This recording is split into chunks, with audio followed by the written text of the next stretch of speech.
eze eluigwe ebe ọ masịrị gị ga-akpọrọ ya anyị na ya bụ biko imeri ebere gbarịa ndị anyị niile nwere ihe o metara mgbe ọ nwụrụ.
eze eluigwe ebe ọ masịrị gị ga-akpọrọ ya anyị na ya bụ biko imeri ebere gbarịa ndị anyị niile nwere ihe o metara mgbe ọ nwụrụ bụrụ maka nke ọma niile na-eme ịgbarịa ndị anyị niile na mkpụrụ obi na n'eze eluigwe anyị na-agbakọ ebe ahụ niile mkpa anyị dị iche iche anyị na ya bụ igboro anyị mkpa ya ka mkpa na mkpụrụ obi na-akwadokwe na anyị n'ofu ụbọchị anyị na ya bụ iburu ụzọ merụ ha azụ ihe mberede jara akpọ na ha n'ụzọ ka ndị ajọ mmadụ na ndị ajọ mmụọ jara akpọ ha n'ụzọ ka iduro ha na-enweghị nsogbu ọbụla ndị nne ga-abịa ebe a tata ka anyị na ndị ọzọ ga-abịa ebe ahụ echi anyị na ya kwa ka idurukwa anyị echi duru anyị na achị na-enweghị nsogbu ọbụla ihe nne a ga-eme bido na tata ruo echi bụrụ ihe ga-aga na ntụziaka nke gị bụ nna ka anyị wee nwee aṅụrị kwuwe ekene na uto niile dịra afọ nsọ gị ebi ebi ebi ebi eze nke eluigwe anyị na-eji biko anyị na-etubu oyi anyị nna anyị nwaanyị etinye gị n'aka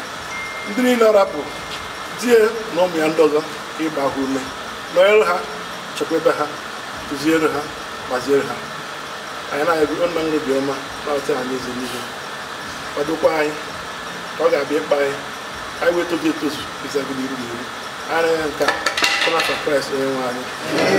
Kochee, kochee. I'm speaking of the association and all the players you developed.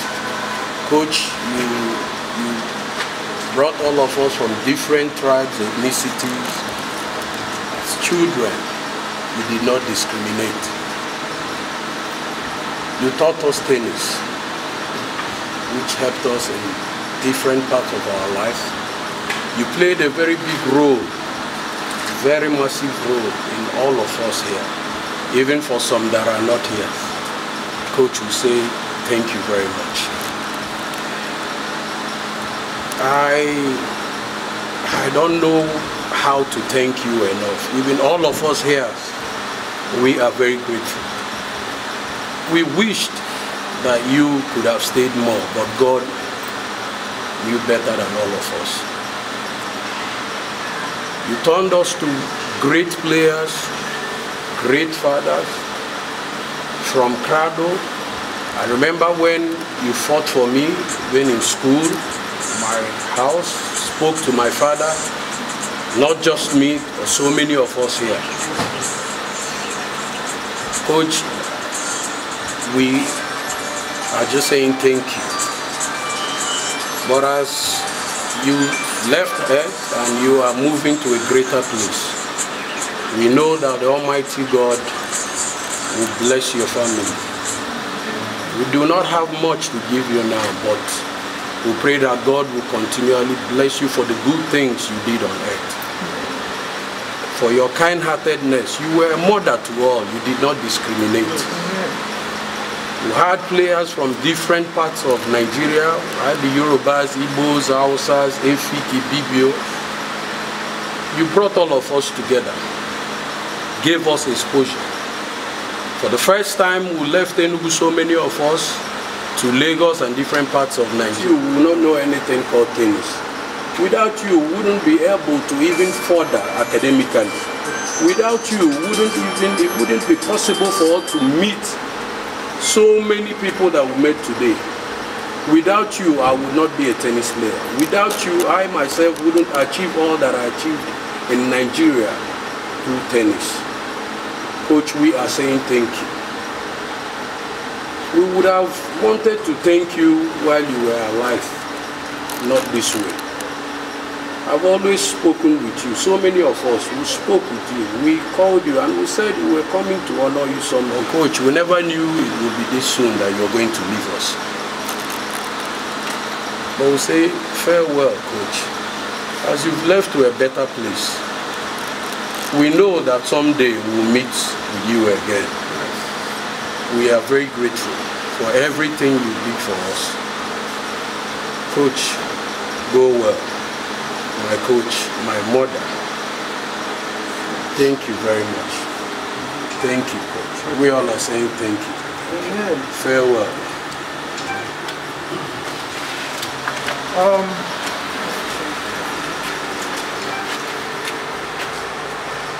I would like to speak on behalf of Lawn Tennis Association of Enugu State. Coach Emily, you have been very wonderful. I know you have been part of this association for quite a long time, and your representation of this Lawn Tennis Association spans beyond Enugu State. In the 80s, it was the old Anambra State. And beyond that, you were a typical example of a player and a coach. Fared you well, Emily. Fared you well. On behalf of Enugu Sports Club,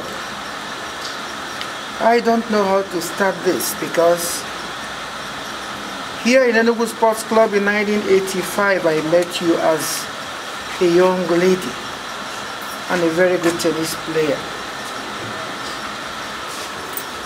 And I saw you as somebody who will go very far in the game of tennis, and I did my best to support you. I was never disappointed. I met you again years down the line as a coach here in Enugu State. And I saw the same Emily I last saw 20, 30 years back. and I liked you, I continue to like you.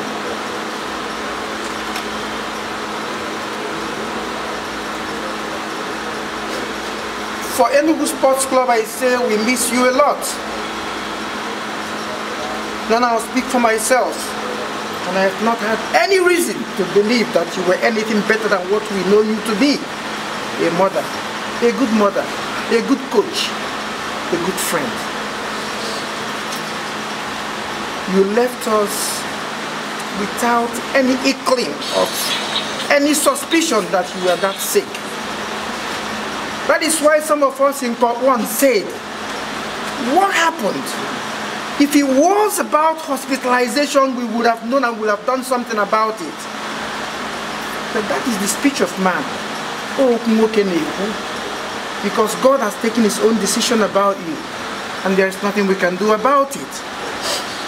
We're here gathered to tell you and to wish you well. You're going in peace, you're going to be in the bosom of the Lord. There is no doubt about it. All we want you to realize is that your family that you left, they will always be close to us and close to our hearts.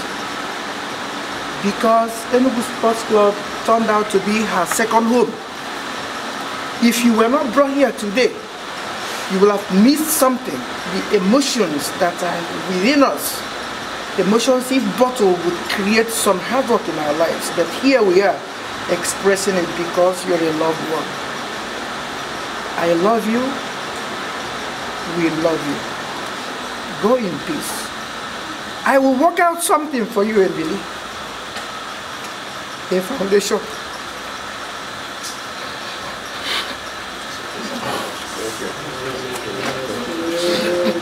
We miss you. We miss you. Oh Lord, let the Spirit of the Lord come. Jesus' name, let the Spirit of the Lord from heaven come down. Let the Spirit of people do not know that she played a very, very big role in federal government game. I recall my experience was around 89 in court 5. We had the Research Institute games. I was representing Proda there in lawn tennis, and I was playing a Kaduna Research Institute games, playing an opponent from Kaduna, and I didn't know Coach Edili. So a lady was watching the game, and immediately after the first game, I hadn't anybody, by my side except a friend. But opposite, the opponent, his director was with Agbada, picking ball, go to the backhand of the man. This is what you do. And immediately I started doing that thing, it worked out. That was how I won the man. And eventually went to gain a bronze medal. That was the reason. Anywhere she was, you will hear me shout, "My coach." So she played a role through that to the federal government of Nigeria. And that was how she was my coach. And the nice one. A mother too. Because why I say this is that whatever we do is being recorded somewhere else. Yes, it is. Yes, what pains me is that I don't have anything to play the role I'm supposed to play. But that doesn't mean that I didn't recognize her role to me and federal government. As a retired staff, she had through that made me. Because the money I gained through games was almost half of what I was earning through that resurgence games, through the touring allowance. So I recognize you, Coach Emili. Go well. But what I pray is that God will eventually pay her in heaven and pay through the family. Amen. In Jesus' name. Amen. Are you okay?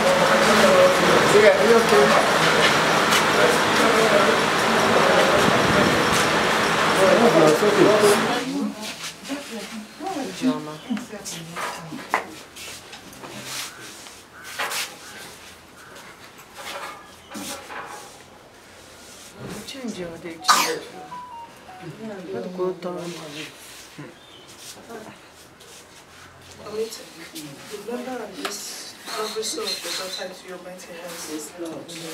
Lead us all through, Lord. This journey is not easy, but it's only in your hands. Grant us journey mercy. Grant us the heart to grieve with hope that we'll all meet at the end of this race in the name of Jesus. Amen. Cover their lives and their family with the blood of Jesus. Those that are coming, thank you, Father, because it's only you that do it, and you will give us heart to give. In the name of Jesus, we have the husband, the children, the relatives, the friends, so Lord, we the neighbors, we ask for your mercy. For at the end, O Lord, may your name be highly exalted. May he be led down in motherland in peace. Amen. For that journey beyond. In Jesus' mighty name we pray. Amen. We cover everything with the blood of Jesus. We cover the vehicles, every demoners with the blood of Jesus Christ. Anybody that Amen.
Uno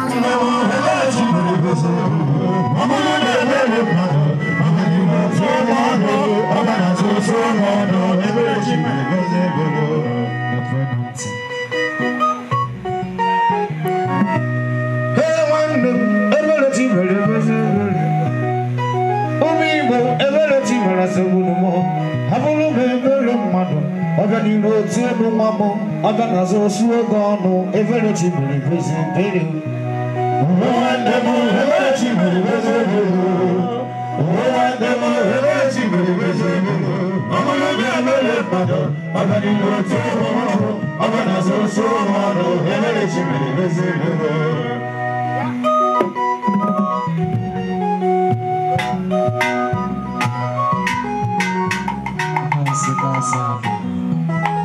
Opanino Remember Nene, every chimney visible Oh, Manu, every chimney visible I'm a little mother, I'm going to tell the mama I'm going to so mano, every chimney visible Oh, I never, every chimney visible Oh, I never, every chimney visible I'm gonna tell the woman, I'm gonna so every chimney visible. When is the one now, every chimney visible? What is it? Every chimney visible. I know the very man. She got flying bird. I know Silvano, every chimney visible. Oh, I never every chimney visible. Oh, I never every chimney visible. Oh, I never man. I'm gonna tell the woman.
Thank you.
Listen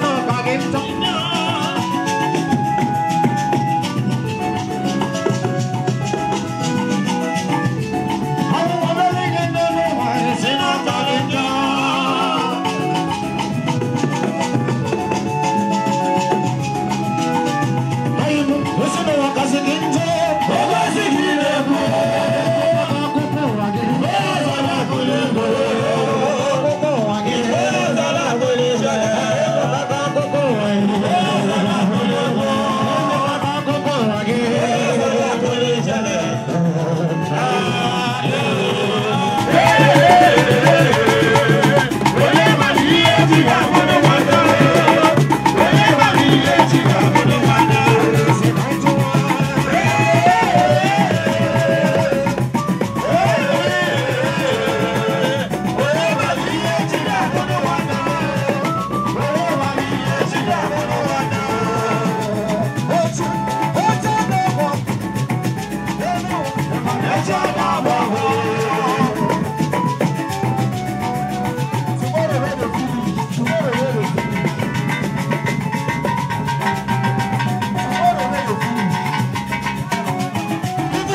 Oh,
I'm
I went there with my best friend, couldn't let everything girlfriend, she get two girls and they not talk to me. So many pretty girls, they think I'm a bully. I just let one that they wish I'm back here. Everything young, everything there. I'm good to go.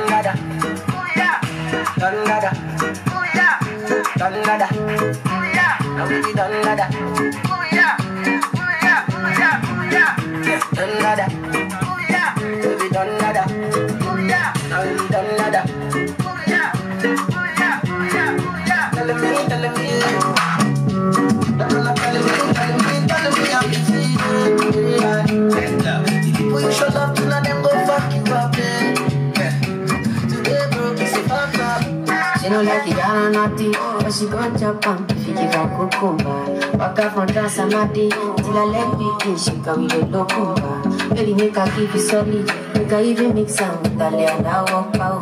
Hey, let me tell you. She feel da da da da da da. Go tell all your friends, go tell all your friends I love them too. I look nice, but I'm not so good. I got something I just wanna do. Can you feel yourself inside my room?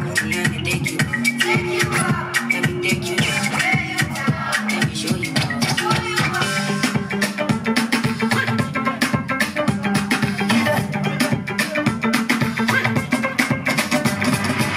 My country people.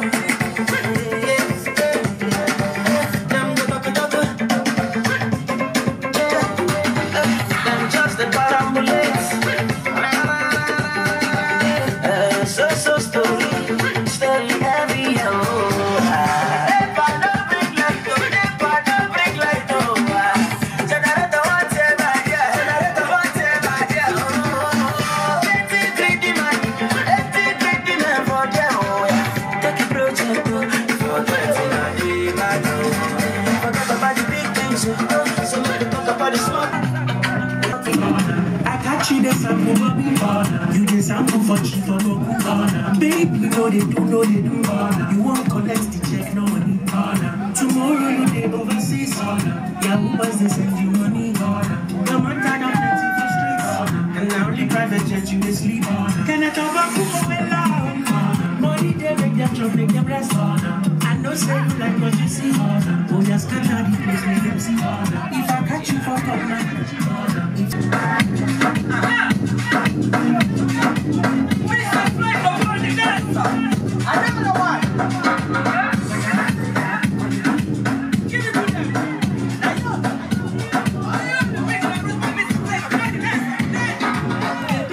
I want to know what's up.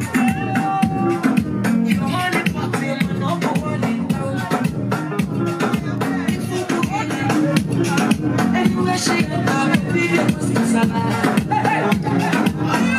Everyone, pretty more, only more.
Why you gonna waste your time?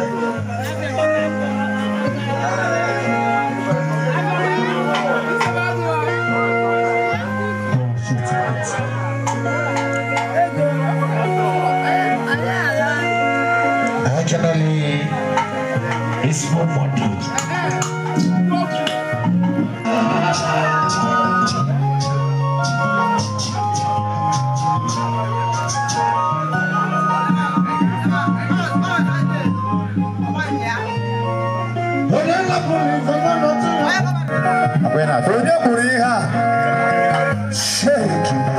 Small on Jordan. We okay. Come on, 1 week that gets it. What the hell? I know to energy was all I need. Oh, it is.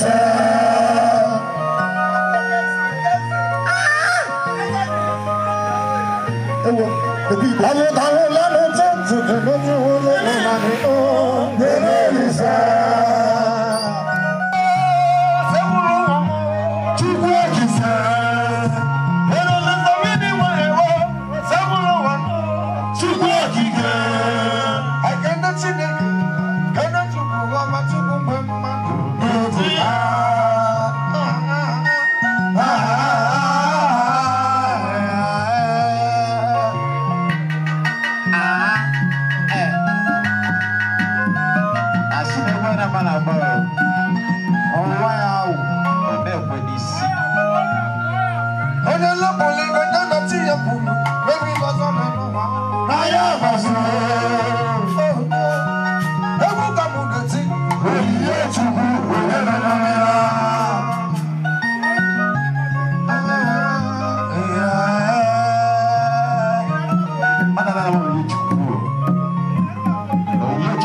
Thank you.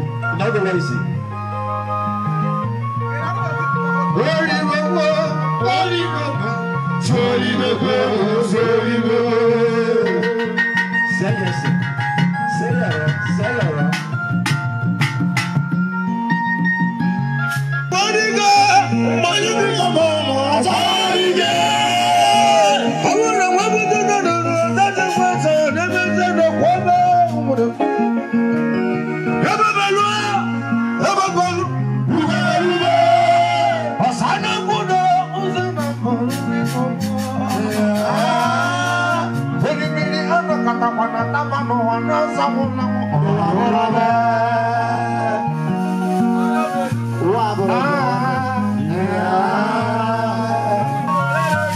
What you talking about?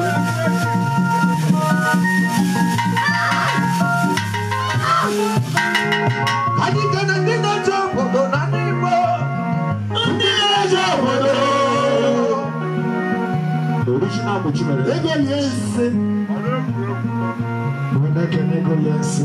Agana ya molo ke sali sali. Toto yoke. Ego yensi. Balo genkata. Ede ne fane me. Ewo, eto bag na bubu two bag. Two bag of tala ba. Ni na na mu wani kina wora.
Don't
Look on the one way. Look on the